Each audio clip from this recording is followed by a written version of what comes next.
Inside of Life Podcast. Hey, episode 5. Welcome. Entitled Coins, Dinero, Mulah, and Dough. How to make that money grow. I didn't even know I was a rapper like that, kicking dope, fresh rhymes. Anyway, what's going on? I'm Sonny. Thank you so much for tuning in to this episode of the podcast. The reason why I named it that is because inside of our Spotlight Hour, we have a amazing financial advisor, Chris Elmore from Oklahoma, that's going to be talking to us about, especially during this pandemic, how do we continue to make our money grow? Some of us got 401ks, an investment portfolio. So we'll talk to him coming up a little later on inside the podcast. So let's get it started. All right. Hopefully you had a great weekend and a great week. I had a pretty good weekend. I could say no drama. That's always good. I woke up every morning, so that's even more of a blessing. This weekend, me and Malcolm had a date day and we went shopping. What? That's like the best date day. You know what I'm saying? But it wasn't even for me. I actually did my shopping earlier. But of course, Malcolm was going to give me some anyway. You know how guys are. So we go up to like the Timberland outlet and I was helping him shop, like trying on stuff. I was like, yeah, that looks good. And I really enjoyed it. Like I had a great time shopping with him and I scored me some Timberland boots. If you're a New Yorker, like you don't got your Timberland boot right now, it's crazy because, they had the crazy sale at the outlet. So, anyway, so that was our day. Me, Boris, Malcolm, we all have fatigues on. Boris went up with us to the Timberland outlet, and we all had our fatigue outfits on. I took pictures. I posted them up on Instagram, so you can go take a look at that. And then it was just pretty much, I was doing some shopping for the grandkids. I got them mermaid themed stuff and unicorn. Now, I don't celebrate the holidays, but I do take advantage of the sales. So I did pick up stuff and, I won't give them on Christmas. I'll give them like the day before, a couple days before, or a couple days after or something like that. But that was so much fun. I enjoyed being able to, pick up some things for myself and pick up some stuff for my grandbabies. Also, what happened this weekend was in the mix of shopping, okay, I went to go order these headphones, okay, from this website. And it was a glitch on their website. And the headphones was $15.99. They were marked down from $139. You ended up going on the website and it was just selling them for $15.99. I've seen posts on Facebook. People have bought them. They arrived. They had no problem with them, okay? They thought they were great headphones. Wireless, okay? Wireless, the earbuds and the over-the-head ones. So I'm like, I'm jumping on this deal. Got me and Malcolm a pair. And just my luck, I would have the problem with the website.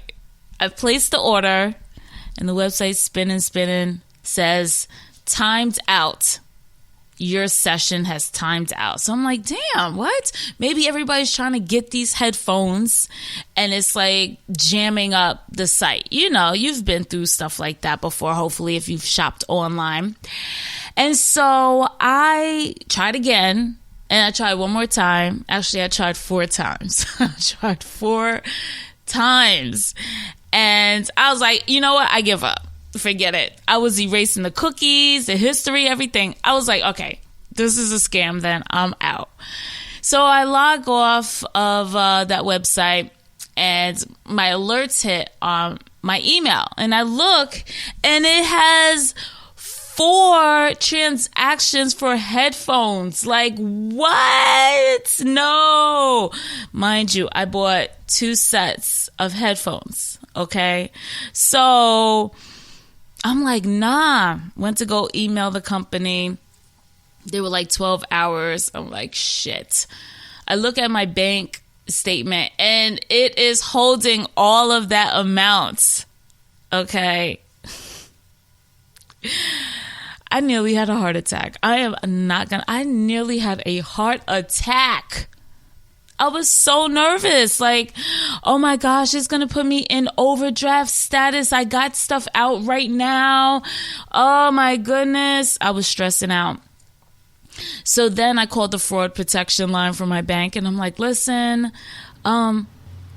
this is the situation that happens. Can you possibly freeze my card or deny this transaction coming in? And they're like, no, because it looks like it was the fault of the company. So I'm like, So the company emailed me, and they were like, okay, we'll refund the headphone money back. We see where it was multiple. Okay, cool.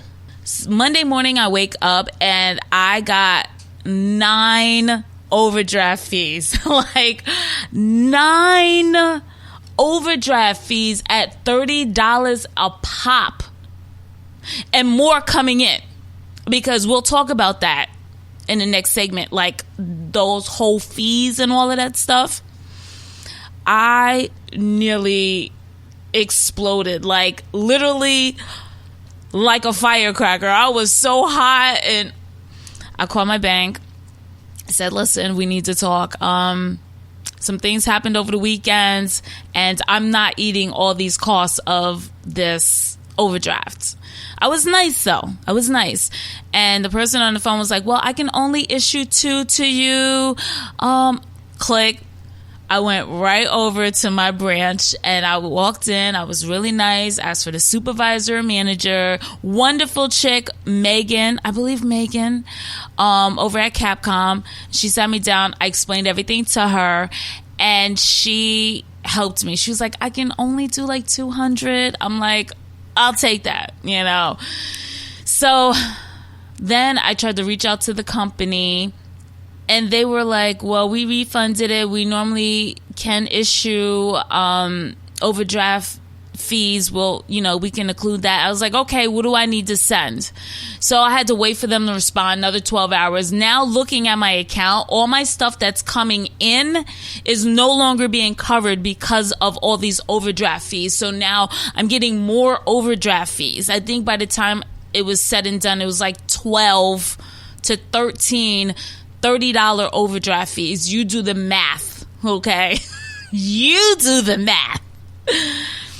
So I called back. I called and was like, I'm sorry, listen, I need to speak to a manager or a supervisor. I explained the situation. I had a great guy on the phone, and I forgot his name.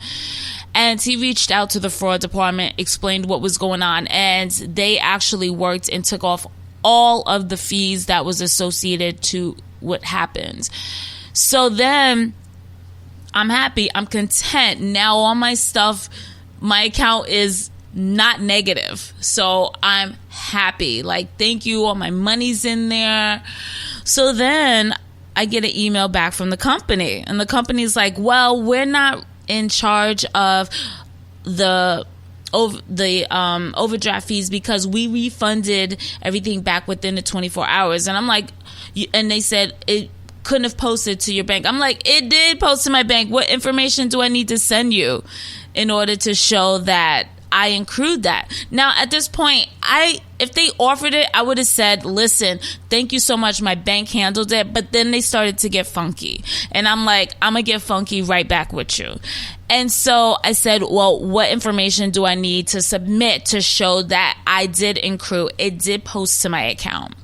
And to wait another 12 hours.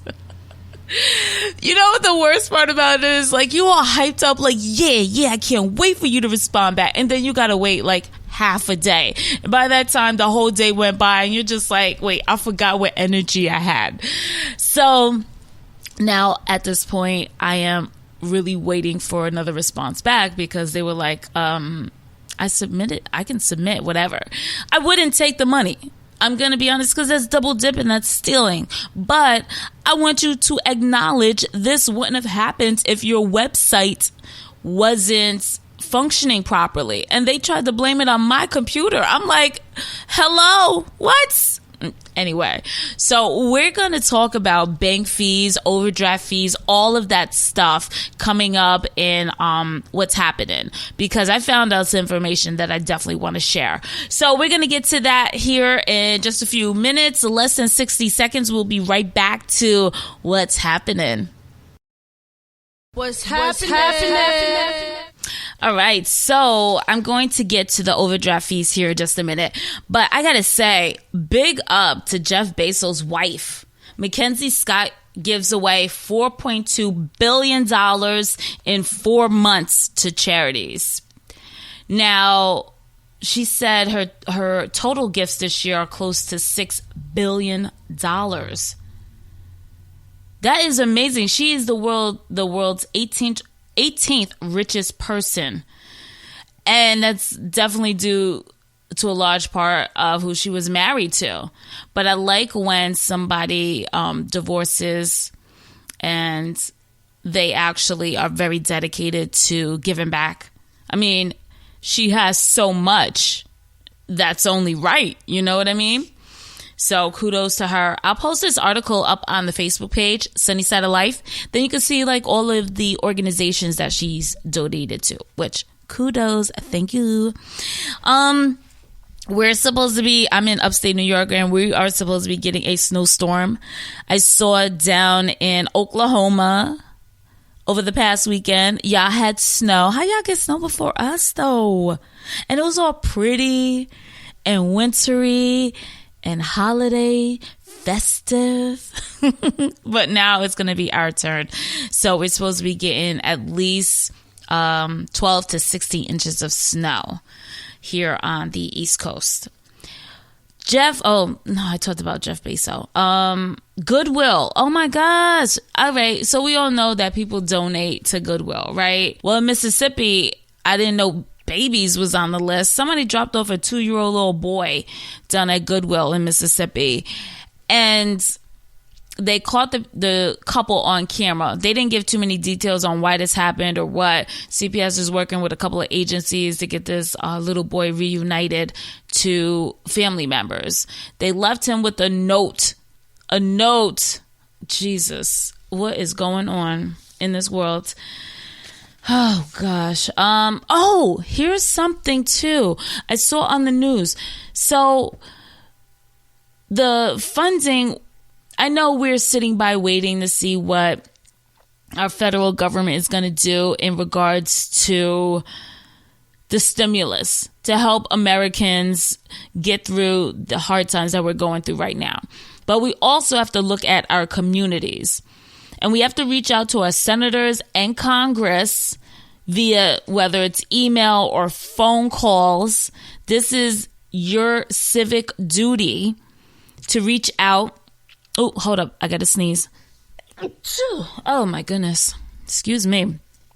To reach out to, it's not COVID, okay? To reach out to hospitals, businesses, schools.